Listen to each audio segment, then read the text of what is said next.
Welcome to the channel. This is video number 4 in the Modern Maker series that I'm doing. This video is about Brese planes, who's made by a man named Ron Brese. He is located in the United States, and his planes are amazing.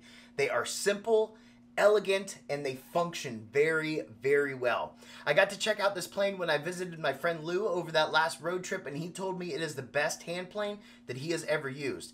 Now, just keep in mind that he's the one that has all of these modern makers, and I mean handmade maker planes, production line maker planes, and he's saying that this is probably the best one he's ever used. So I am kicking myself that I didn't give it a try while I was there, but I already know I'm going to visit Lou again, and when I do, I am for sure going to try out this plane. But I did pick it up and handle it, and the weight of it is amazing. The shape, the feel, the curves, the design, I mean, the attention to detail in it is just phenomenal. And the thing that I like about the Brese planes too, and he expresses this on his website, is just keep it simple. Keep it simple.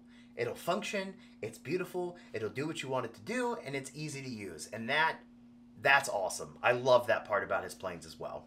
Now, of course, these are 100% handmade, and he does work with some really tough woods, but he has the shape of the tote and the knob that just flows perfectly with the metal work that he does on the plane as well. So it altogether is just, like I said, an elegant looking plane. He does make other tools as well in a similar style. So he makes chisels, he's made scratch-alls, he's made screwdrivers, and he keeps his style and that elegance and the simplicity going throughout the tools. And again, they all perform and look amazing.